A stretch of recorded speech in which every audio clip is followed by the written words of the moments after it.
Nas últimas férias, minha esposa e eu fomos com os nossos 3 filhos para uma viagem ao Nordeste. Num dos dias, por volta da hora do almoço, nós fomos a um restaurante e lá nós conhecemos a Maria. Maria trabalhava de garçonete no restaurante. Uma pessoa muito amável, sorridente. Naquele dia, antes de nós sairmos do hotel, havíamos orado juntos, pedindo a Deus que pusesse em contato conosco alguma pessoa que estivesse orando a Deus pedindo soluções para a sua vida ou uma prova da existência de Deus. Com essa oração, nós todos saímos pensando quem seria a tal pessoa.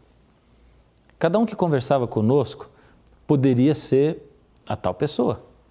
Assim, quando eu estava conversando com Maria, os meninos ficaram prestando bastante atenção para ver se era ela de quem nós havíamos falado na oração.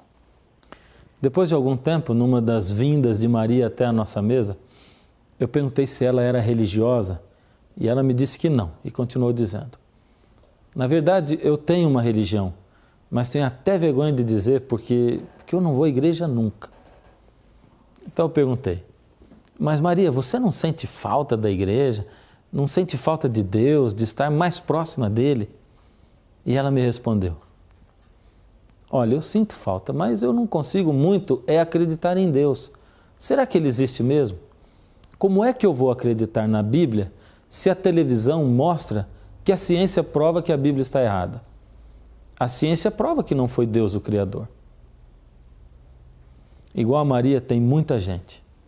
Gente que sente falta de Deus, e esta religiosidade inerente ao ser humano é mais uma prova de que Deus existe. Pois como sentiríamos falta de algo que nunca existiu?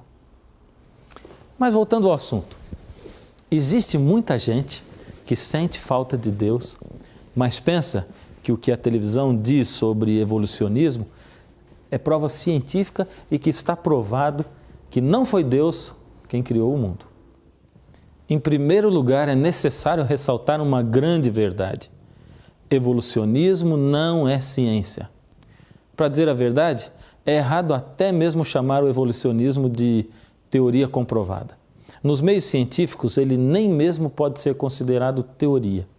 Em segundo lugar, você sabia que um bom número dos grandes cientistas eram e são cristãos? Vou citar apenas alguns dos mais conhecidos: Nicolau Copérnico, Galileu Galilei, Blaise Pascal, Isaac Newton, Pasteur, Wernher von Braun e, como eu disse, há muitos outros. Veja só o que Einstein dizia, a frase é dele: a ciência sem religião é manca, e a religião sem a ciência é cega. Cada vez mais e mais cientistas, ao estudar o macro-universo e o micro-universo, a biologia, a perfeição do olho, da anatomia de um pássaro, acabam se convencendo de que estruturas tão fantásticas não poderiam ser produto do acaso. Repare, por exemplo, como os grupos vivos terrestres são muito diferentes uns dos outros. Vimos que os evolucionistas afirmam que os pássaros evoluíram dos répteis. Mas analise os fatos comigo e veja como seria impossível um pássaro evoluir de um réptil. Os répteis têm sangue frio, enquanto os pássaros têm sangue quente. Os corpos dos pássaros são cobertos de penas, e penas são estruturas muito complexas, enquanto que os corpos dos répteis são cobertos por escamas. Os pássaros têm um sistema pulmonar diferente de qualquer outro animal terrestre. Como também explicar as características aerodinâmicas das asas dos pássaros? Você acha que o evolucionismo explica? Logicamente que não. É impossível que asas tenham se desenvolvido gradualmente com o passar do tempo, porque uma asa não completamente desenvolvida não seria uma vantagem, mas uma desvantagem fatal, ou seja, esses animais estariam mortos. Os evolucionistas também afirmam que alguns répteis se transformaram em mamíferos. Porém, esses dois grupos são muito diferentes entre si. Répteis põem ovos, enquanto que os mamíferos dão à luz aos seus filhotes. Os répteis possuem escamas, enquanto que os mamíferos têm pele. E de onde veio o mecanismo de lactação dos mamíferos? Isto o evolucionismo também nunca pôde explicar. Como a realidade se tornou muito difícil para explicar o evolucionismo, os evolucionistas focaram os seus canhões para outro lado. Para eles, a solução foi dizer que o homem evoluiu de espécies parecidas com macacos. Vou explicar melhor. Você já sabe que não existem fósseis de animais que foram meio réptil, meio peixe, e nem de animais que foram meio réptil, meio mamíferos. Então, já que não há fósseis assim entre os animais, os evolucionistas começaram a reunir ossadas de diferentes tipos de macacos e intercalar entre as ossadas humanas que eles achavam. Sendo que até hoje já viveram 6.500 diferentes espécies de símios e que a maioria já é extinta, os crânios desses símios extintos se tornaram uma grande fonte para a imaginação fértil dos evolucionistas. Assim, pegam crânios de símios extintos, misturam com crânios de raças humanas extintas, colocam em disposição do menor para o maior e formam o cenário da dita evolução. Aí fazem da mesma maneira como fizeram com o selacanto. Começam a imaginar e desenhar as diferentes fases da evolução na qual acreditam. Em 1934, um paleontologista chamado Raymond Dart encontrou pela primeira vez uma espécie extinta de símio ou macaco, chamada Australopithecus. A partir daí, os evolucionistas começaram a dizer que essa espécie de macaco é parecida com o homem. Só que os evolucionistas se deparam com problemas enormes quando os cientistas comparam esqueletos de Australopithecus a de chimpanzés, pois é inegável que não existe qualquer diferença importante entre eles. Ou seja, ele era todinho chimpanzé. E agora? Bem, diante disto, os evolucionistas levantaram então a hipótese de que o Australopiteco caminhava ereto, ou seja, em seus dois pés, diferentemente dos outros símios. Contudo, quando dois anatomistas mundialmente renomados, Lord Solly Zuckerman e o professor Charles Oxnard, examinaram o Australopithecus, negaram totalmente esta afirmação, provando que era anatomicamente impossível que com aquela ossada animal em questão tivesse condições de andar ereto. A verdade é clara.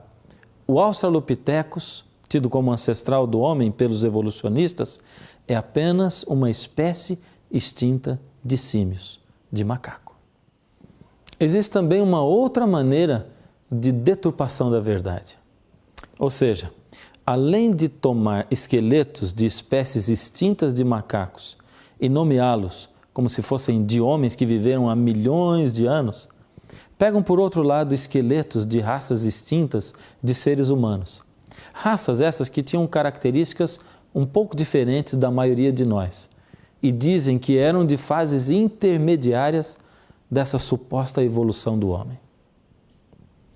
Fazem inclusive classificações imaginárias dessas outras categorias de esqueletos, que na verdade pertenciam a raças humanas extintas, inventando para elas nome como Homo erectus, Homo ergaster ou Homo sapiens arcaico. Aí você pode estar se perguntando, mas como ele pode afirmar com tanta segurança que são raças extintas de seres humanos? É fácil. A ciência sempre está a favor da Bíblia. Primeiro, quando esses fósseis são examinados, é visto que seus esqueletos são essencialmente iguais ao das pessoas que vivem hoje. Segundo, as únicas coisas diferentes são umas poucas diferenças estruturais em seus crânios, mas diferenças dessa natureza podem ser vistas em diferentes raças humanas que vivem ainda hoje na Terra. Terceiro, até famosos evolucionistas e paleontologistas, como um deles, respeitado evolucionista, paleontologista, Richard Leakey, admitem que a diferença entre os crânios classificados como Homo erectus, e os crânios dos homens modernos, é apenas racial. Olha o que ele diz. Essas diferenças provavelmente são menos pronunciadas do que as que vemos hoje entre as atuais raças humanas. Diante de todos esses fatos científicos, a única defesa para os evolucionistas é fazerem muita propaganda. E como fazem? Pense bem, quantas vezes na sua vida você já assistiu a um programa na televisão que apresentasse tantos argumentos em favor do criacionismo como esse, como está escrito? Ao contrário disso, a crença na evolução humana é imposta ao público por meio de desenhos imaginários que aparecem em publicações evolucionistas. Nesses desenhos, espécies com aparência simiesca de macacos aparecem em atividades próprias a atividades de seres humanos. Deste modo, é passada a impressão de que essas formas de transição meio homens, meio macacos, realmente viveram no passado. Porém, tudo isso é puro engano.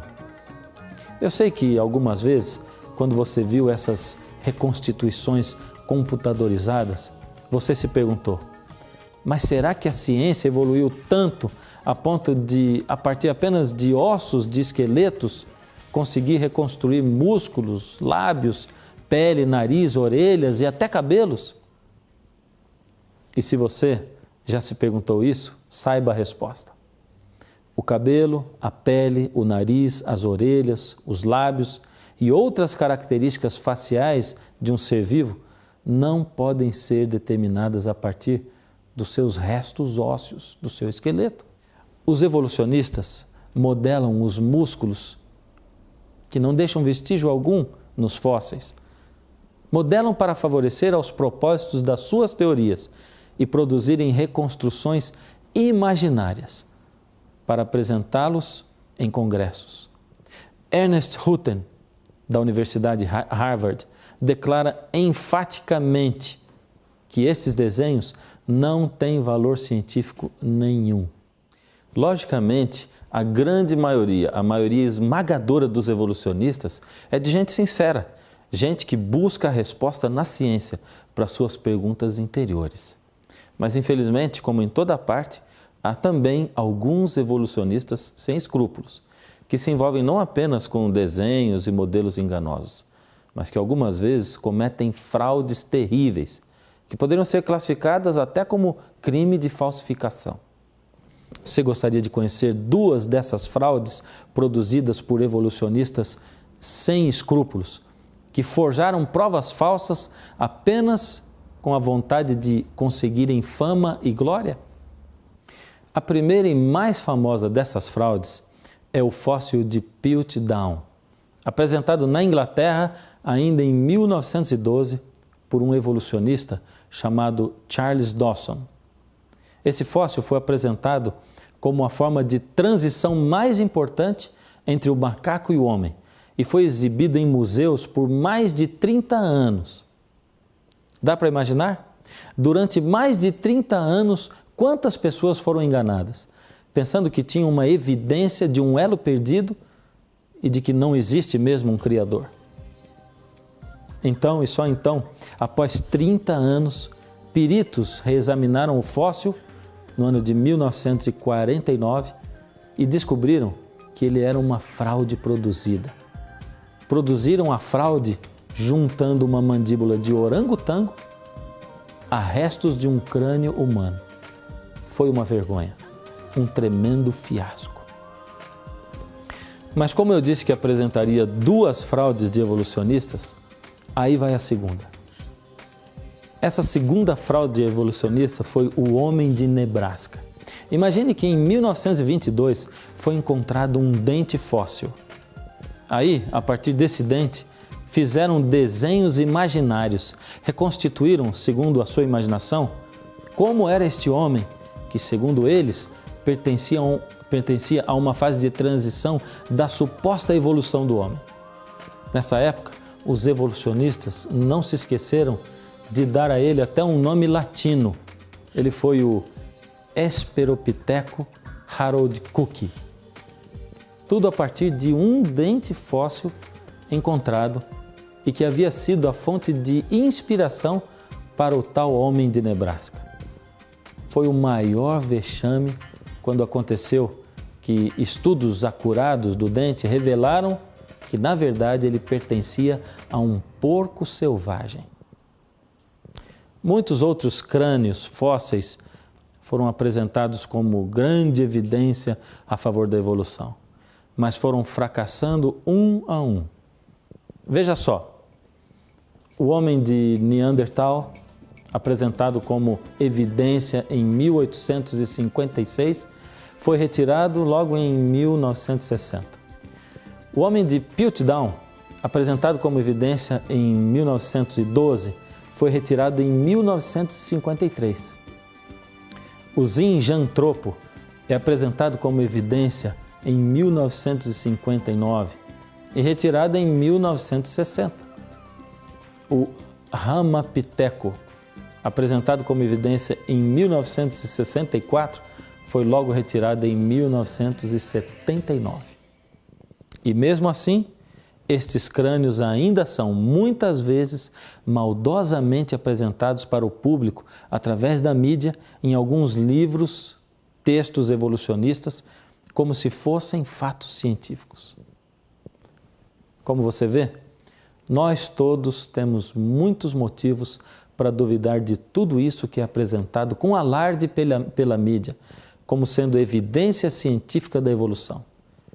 E o que acontece é que, por nós não termos tanto acesso à informação e à realidade, uma grande parte da sociedade, em muitos países, pensa que a evolução é um fato comprovado. Você está surpreso com tudo isto? Não fique surpreso. Tome uma atitude. E que atitude você deveria tomar? Se eu posso sugerir, se você é simpatizante do evolucionismo, você poderia, pelo menos, questionar as suas bases. Talvez você seja até um daqueles que sempre rejeitou mesmo a simples ideia de pegar em suas mãos uma Bíblia. Então, se você é um desses, que tal reconsiderar as suas ideias e os seus valores? É lógico que nas religiões existem também muitos falsos mestres, muitos falsificadores de milagres, de evidências, mas você também vai encontrar muitos sinceros, que buscam na palavra de Deus a verdade. E você irá pasmar com o tanto de sabedoria, história, verdade e ciência que existe dentro das Escrituras. E o que você vai fazer quando outras evidências alarmistas aparecerem em alguma revista ou programa de TV? Vai estar pronto para acreditar ou vai pelo menos questionar primeiro? A verdade que os evolucionistas têm tentado tão fortemente negar permanece acima de contestação. E a verdade é esta: as espécies apareceram de repente, perfeitas sobre a Terra. Isto é, elas foram criadas. O divino Criador, que governa sobre toda a natureza, criou todas as espécies de seres de modo perfeito. Esse divino Criador é Deus, o único e poderoso Senhor dos céus e da terra. Se você sempre duvidou da existência de um Deus assim e precisa de ajuda para, quem sabe, simplesmente começar a estudá-lo sem medo, tenha coragem de não sair da sala até que eu termine a minha oração. Eu quero desafiar você a ficar aí até o fim, pois se esse Deus Criador existe mesmo, eu vou orar por você. E enquanto eu oro, você vai sentir o toque do Espírito Santo de Deus. Só você irá senti-lo.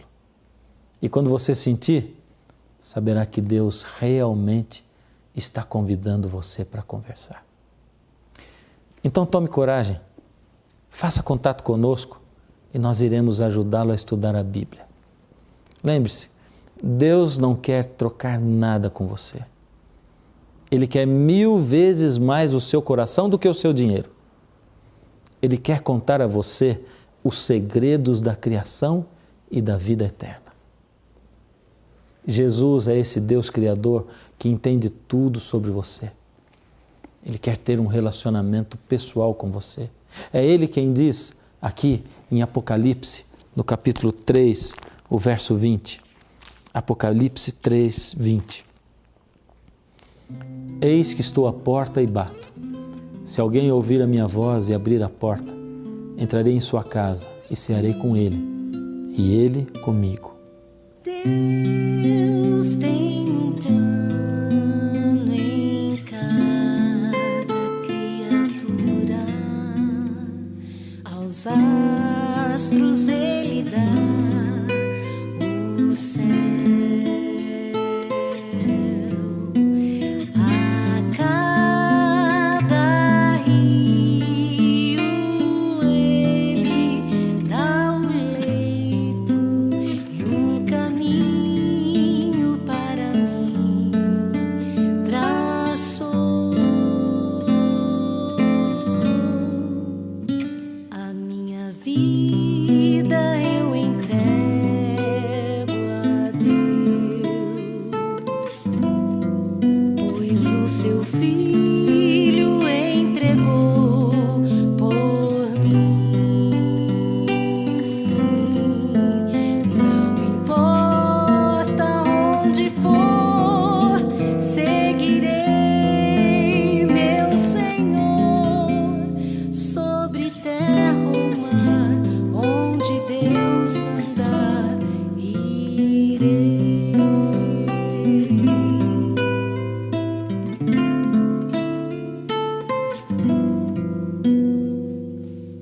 Deus enumera cada grão de areia, as ondas ouvem seu mandar, os ventos em seus rumos lhe obedecem, seu carinho faz abrir a flor. A minha vida eu entrego a Deus, pois o seu Filho entregou por mim. Não importa onde for, seguirei meu Senhor, sobre terra ou mar, onde Deus mandar, irei.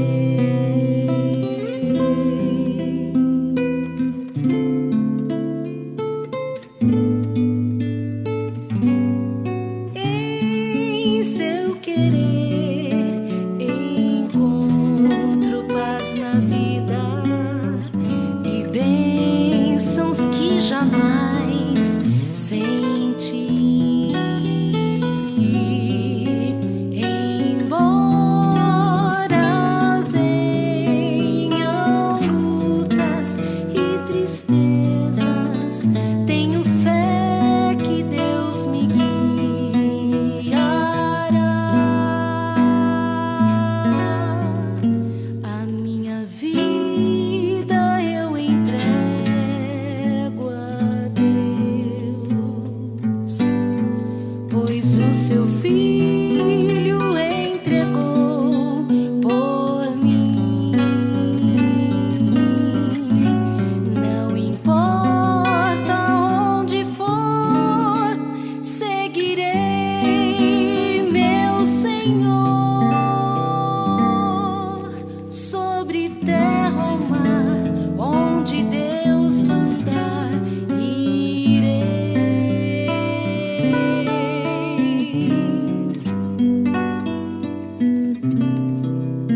Sobre terra ou mar, onde Deus mandar, irei.